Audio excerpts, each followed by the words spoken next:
up, guys? This is Casey's Raw again, and today I am giving my opinion and review of Episode 4, Season 4 of Dark Side of the Ring about Doink the Clown / Matt Bourne. They kind of went on with his, obviously start from the beginning. Apparently he was at WrestleMania 1. Didn't really even think about that, but yeah, I guess that is true. He's not known for that, really, or at least I'm not known for it. I don't know how many people knew that until watched this episode of Dark Side of the Ring. But he did a run in WWF, and then he got fired for alcohol and drug reasons, and then he went to WCW, kind of having this lumberjack looking gimmick. I think they show where he came out with a live bear or something, but and then he came back to WWF, and he had a good run, really good run. And, you know, he had his daughter, and I think 2 of his ex-wives on there, and then his girlfriend he lived with until he passed away. But, yeah, his kid said, oh, WrestleMania 9 was great. And honestly, I think WrestleMania 9 gets a little too much hate. I kind of like it, actually. I mean, it's completely different than the other WrestleMania. So, I mean, it was its first outdoor WrestleMania. And was it great? No, definitely not. I think there was a ton of other WrestleManias that are way worse. I could tell you at least WrestleMania 11 and WrestleMania 27 was horrible. So, he had that run in the WWF for a while, but then he was busted for drugs again, and he was fired, and then they used other people under the Doink the Clown costume and makeup. Because it's like when you're wearing the makeup and, you know, I guess it's the, God, what's the bodysuit? But,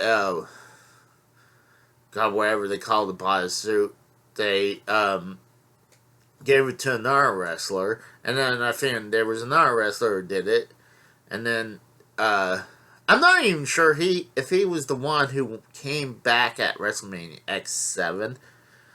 Hopefully it was. But I know that Doink the Clown was portrayed by Chris Jericho on one episode of Raw.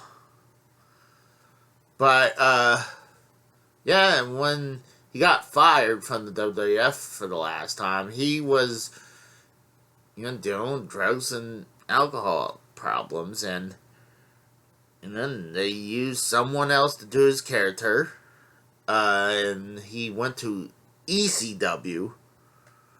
I know they call himself Born Again, with his Born as his last name, but he was doing the full Doink the Clown gimmick, and he might have was called Doink the Clown in ECW. I'm not 100% sure. But it was funny, you hear Joey Styles. It's like, you're in the wrong company. And then there's that infamous, well, I guess famous, Paul Heyman's yelling out, this is ECW. And I didn't realize who was on the ground, and I'm like, oh yeah, that's Doink the Clown. And he got papers to cease and desist his Doink the Clown gimmick because you sell you give your copyrights to WWF, especially if, let's say, you both came up with the idea. Vince is gonna say it's still our property. Unlike like people like Chris Jericho and CM Punk and oh gosh, Adam Cole, baby. They came in with their names already established, so they own the rights. But Doink the Clown says that he was not getting his royalties for all the toys, t-shirts, and likeness on TV. So they worked out a deal that he can't call himself Doink the Clown anymore, and they would get his residuals. There was one point they were saying he was building $1 million house. I doubt he was making $1 million because during that time frame, people, even Bret Hart and Shawn Michaels wasn't making big time money. They weren't hit the big time until WrestleMania. Bret Hart, yeah, he was the WWF champion at WrestleMania 9, and then gained it back in 10, and he became bigger and bigger star. Same thing with Shawn Michaels, but Shawn Michaels, yeah, had a great match at WrestleMania 10. He had his main event in 11, and then became the WWF champion in WrestleMania 12. Well, when the whole thing with Bret Hart and Shawn Michaels and, Undertaker, at that time, top dollar was, what I hear, was $750,000. So that's 75, I guess $750,000. So, you didn't get $1 million. So, I doubt Doink was getting that type of money. Especially when that's where big time wrestlers would be getting. I'm sure Hogan had a little bit bigger top dollar than that. He probably was getting over $1 million. I'm not 100% sure. And I'm sure he was getting some percentages. But Doink was... Yeah, I'm not saying he didn't make good money in the WWF, but top dollar money? No. No. So, yeah, they were saying he was building a $1 million house. He had a gold bathtub, says Doink, apparently. Okay. I'm not going to call bullshit on that because I don't know. It could be true. So, pretty much after ECW, went to the independent scenes. And then the whole Nolan Batman series with the Batman, I think the Dark Knight Returns, I think the second one with the Joker. He was kind of doing Doink the Clown / Joker look. Kind of like how Sting was doing his Joker Sting in TNA. He was doing that on the indie scenes. And he was totally different. But and you could see he dyed his hair green instead of wearing a wig. But in Independent, he was, he was pilled out of his mind and alcoholed out of his mind. And Jim Duggan was saying, hey, you want to shoot or you want to work, bro? And they eventually went in the back. Jim Duggan went in the back while Doink took off. But that was pretty much one of the last appearances they showed on there. And I guess he moved down to Texas, living with this one woman that was his girlfriend that was there to the very end. And then at the beginning of the episode, his daughter was saying that there was foul play. I remember him breaking news, but I never read what was the cause of death. I mean, people kind of moved on. I hate to say that. I mean, I never read about, oh, it was drug overdose. But apparently it was two types of drugs that he was, I think it was hydrocodone and morphine. And they said with enlarged heart. And a lot of times you get a enlarged heart because of steroids. So, that's kind of like how, like, Eddie Guerrero they said he had a enlarged heart. I mean, from all the drug use and steroids.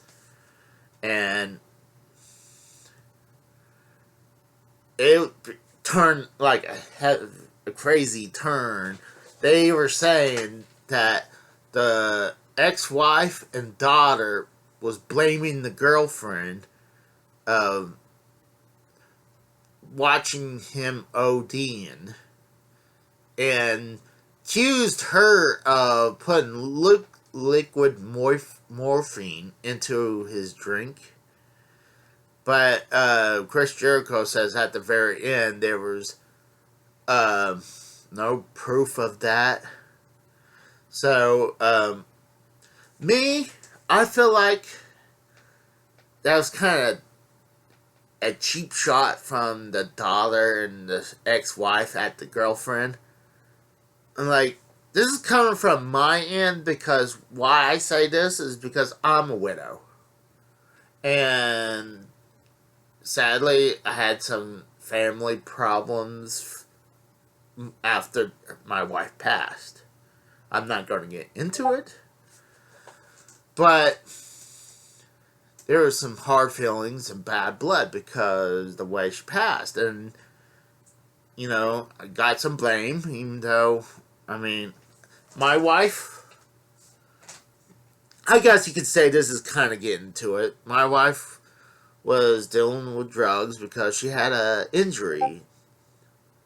What the hell was that about? But, she had an injury and she was dealing with drugs to try to get over the pain and try to sleep. And I had a couple people say some stupid shit to me that I didn't appreciate, like, and it was totally false. So, as I can totally understand why the girlfriend felt attacked and, you know, disappointed of being that accusation. See, I'm clean. I hardly ever drink. I don't smoke. I don't do drugs. And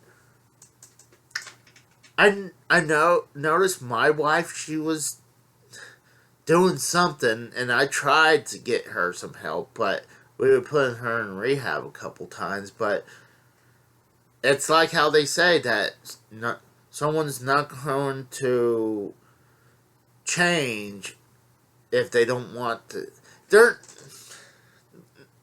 You can't help them if they don't admit they have a problem. And sadly, my late wife was a perfect example of that. And I'm not getting into the day or why she passed, because that's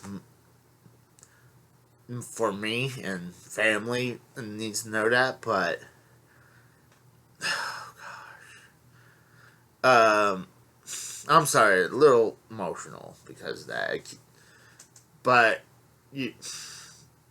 when there's no proof of the person of killing the person, it's, well, yeah, they were saying that she was watching him ODing, but she said that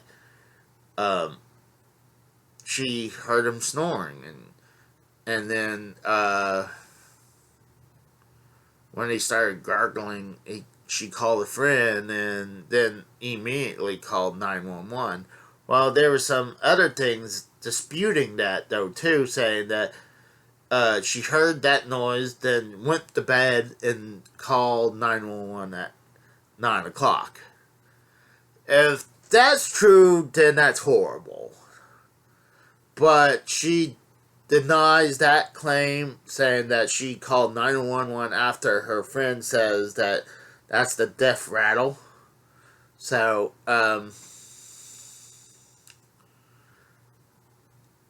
I'm gonna lean to more on the girlfriend end because, like, unless there's proof, I mean, it's just mean to go and make out accusations and still harbor that hatred 10 years after, and you have no proof of her doing foul play. If there was foul play, the cops would have took her away in the court. Obviously, they cleared her, and that's why I kind of lean on her side instead the daughter and the ex-wives. So, it's just wild. I did not know about people think there's foul play. It's kind of like how bringing up was our subject is, our topic, when Jerry Lawler feels that when his son Brian Christopher died, that there was foul play. I'm like, I think he was stretching. Like, who's gonna kill Brian Christopher in jail? Unless there's something he did very wrong or someone wanted him dead. Brian Christopher probably...